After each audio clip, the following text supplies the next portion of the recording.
आइए पलटें अतीत के पन्नों को। 15वीं शताब्दी का समय। भारत में अनेक छोटे बड़े राज्य थे। उनमें से एक था मेवाड़। मेवाड़ जो उस समय राजपूताना के एक प्रमुख राज्य के रूप में उभरा था। यह वह काल था जब भारत में मुगलों का शासन बढ़ता चला जा रहा था। अनेक राज्य मुगलों की अधीनता स्वीकार कर चुके थे। इधर उत्तर भारत में राजपूत एक प्रमुख शक्ति थे। मेवाड़ पर सिसोदिया वंश के राजपूतों का शासन था, जिनका मुगलों के साथ बराबर विरोध बना रहता था। मेवाड़ के इतिहास के पन्नों को पलटें तो एक प्रमुख शूरवीर का नाम उभरता है। यह नाम है महाराणा प्रताप का।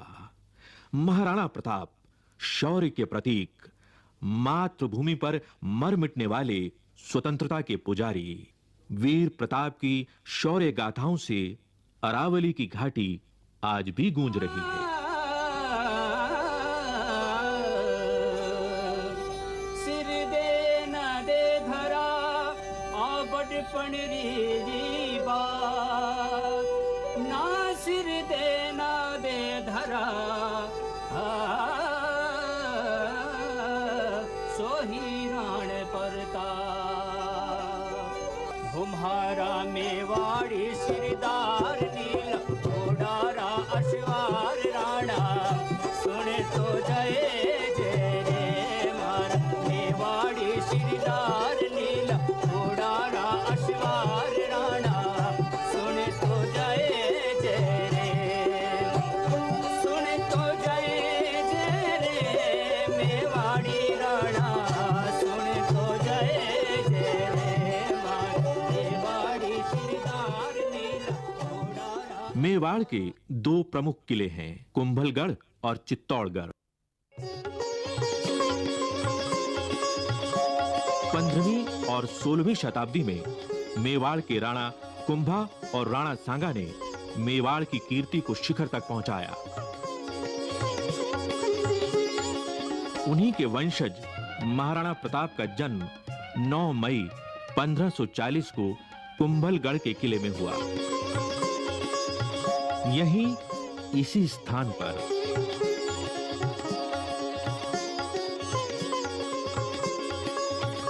कुंभलगढ़ के तत्कालीन महाराणा उदय सिंह और महारानी जयवंती बाई का पुत्र प्रताप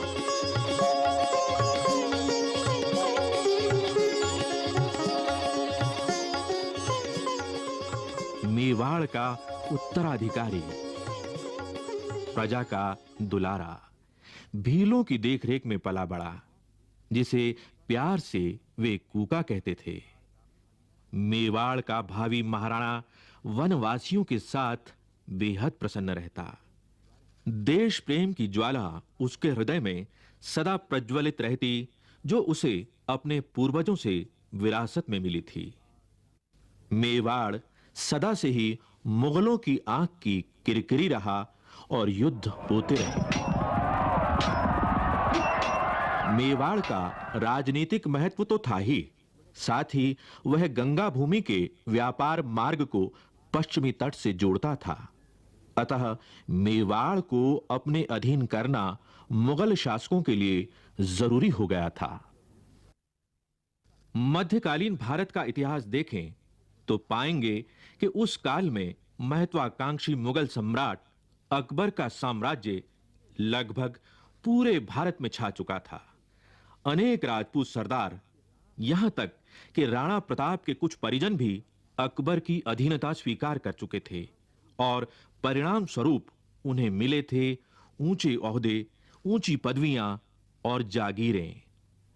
पर राणा प्रताप अकबर जैसे महापराक्रमी सम्राट के सामने नहीं झुके। कहा जाता है कि 28 फरवरी सन 1572 को होली के दिन प्रताप का गोगुंदा के किले में राज्याभिषेक हुआ।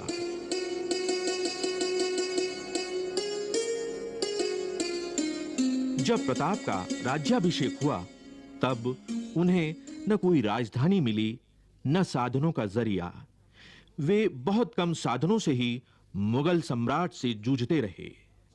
प्रताप ने हर संकट को चुनौती समझा और इससे उनके संकल्प और अधिक मजबूत होते गए। अकबर ने राणा प्रताप को यह समझाने के लिए कि वह उनकी अधीनता स्वीकार कर लें, अनेक दूत भेजे, पर राणा स्वाभिमानी थे, देशभक्त थे, वे नहीं माने।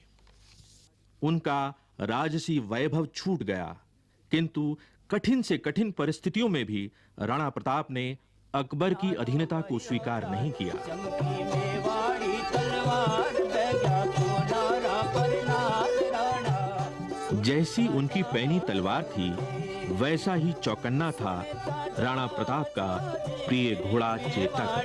राणा सुनता था जो जेमा, मेवाड़ी श्रृंगार नील कोडारा असवार राणा सुनता जा जो जे। यदि मेवाड़ की भौगोलिक स्थिति को देखें तो पाएंगे कि इसका अधिकांश भाग पथरीला और पहाड़ी है। आसपास जंगल हैं और जनजातियों की बस्तियां हैं।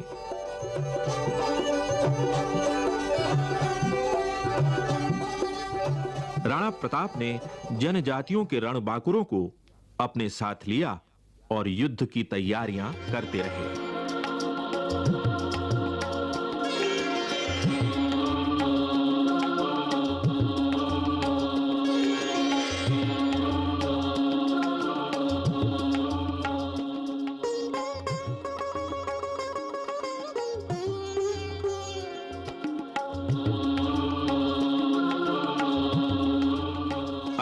जून सन 1576 ईस्वी को अकबर की सेना और महाराणा प्रताप के बीच इतिहास प्रसिद्ध हल्दी घाटी का युद्ध हुआ। एक ओर राजा मानसिंह के नेतृत्व में अकबर की विशाल सेना थी। कहा जाता है इस सेना में 10,000 घुड़सवार थे और हजारों पैदल सिपाही थे। दूसरी ओर राणा प्रताप की सेना में केवल 3,000 घुड़सवार और मुट्ठी भर सैनिक थे, मगर ये सैनिक मातृभूमि पर मर मिटने वाले रणबांकुरे थे।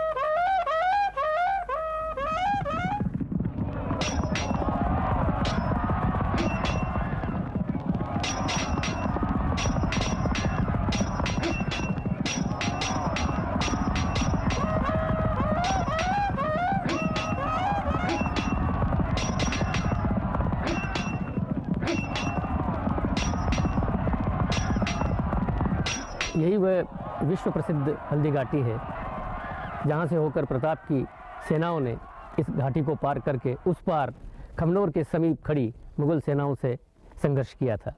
इस घाटी की विशेषता यह है कि इस घाटी के जो मिट्टी है उसका रंग पीलापन लिए हुए है, इसीलिए हल्दी के समान रंग वाली मिट्टी का होने के कारण इसको हल्दी घाटी कहा जाता है। ये बहुत ही तंग दर्रा है जिसमें से होकर प्रताप की सेनाओं ने आगे बढ़ करके मुगलों की सेनाओं का विरोध किया था। ये रक्त तलाई है।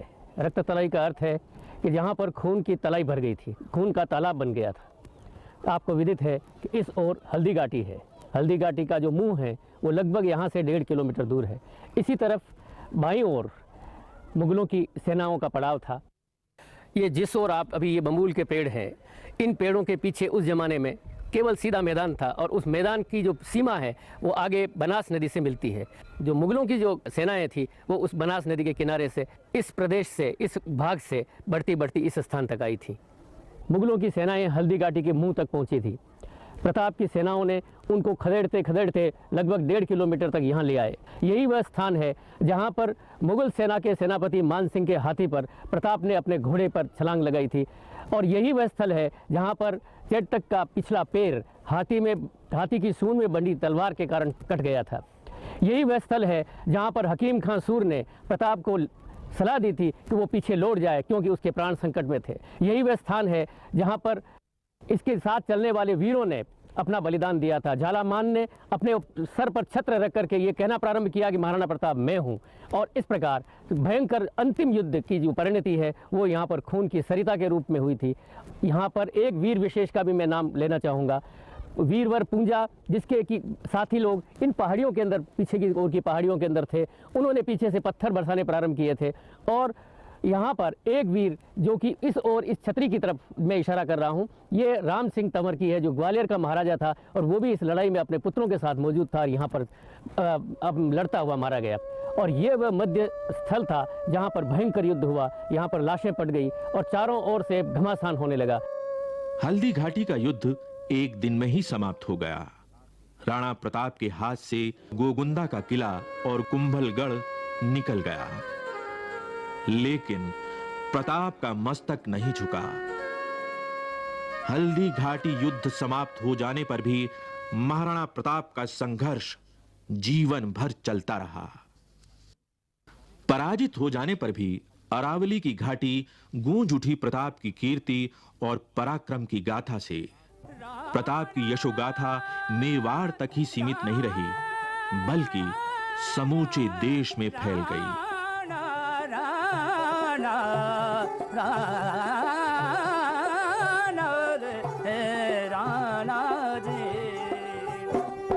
हल्दी घाटी रंगी खून सोना लो बहियो जाए, हल्दी घाटी रंगी खून नालो बहियो जाए। चमकी मेवाड़ी तलवार बह गया खूनारा पर नाल राणा, सुनता जा जो जे, सुनता जा जो जे मेवाड़ी राणा, सुनता जा जो जे मेवाड़ी शिरदार नील घोड़ारा असवार राणा, सुनता जा जो जे। राणा ने जंगल में शरण ली। हल्दी घाटी युद्ध के पश्चात राणा प्रताप के सामने समस्या थी कि राजधानी कहां ले जाएं। उदयपुर से 16 किलोमीटर दूर एक स्थान था चावंड। चावंड एक ऐसा स्थान था जहां पहुंचने के लिए लंबा पहाड़ी रास्ता पार करना पड़ता था। यहां पानी की भी सुविधा थी। यहीं उन्होंने अपनी नई राजधानी बनाई और शासन व्यवस्था मजबूत की। राणा प्रताप ने भामाशाह और भील सरदारों के साथ मिलकर धन और जनशक्ति संगठित की। राणा प्रताप ने छापामार युद्ध जारी रखा। सन 1579 के बाद राणा पर मुगलों का दबाव कुछ कम हुआ, क्योंकि अकबर का ध्यान अब पूर्वी भारत के विद्रोह और उत्तर पश्चिमी सीमावर्ती गतिविधियों पर था।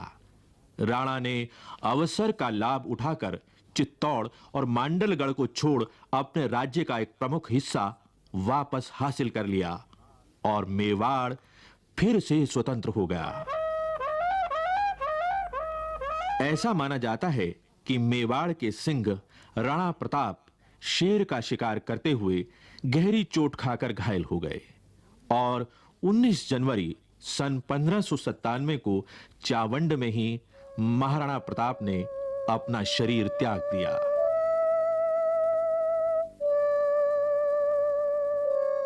महाराणा प्रताप ने ऐसे ऊंचे आदर्शों को स्थापित किया जो देश और काल की सीमा से परे मातृभूमि प्रेम और स्वाभिमान को निरंतर प्रेरणा देता रहा है और देता रहेगा। माई एड़ा पूत जन जेड़ा राण परताप, अकबर शूत ओझ के जान शिराण साहब। तुम्हारा मेवाड़ी सिरदार लील घोड़ेरा अश्वार राणा, सुन तो जाए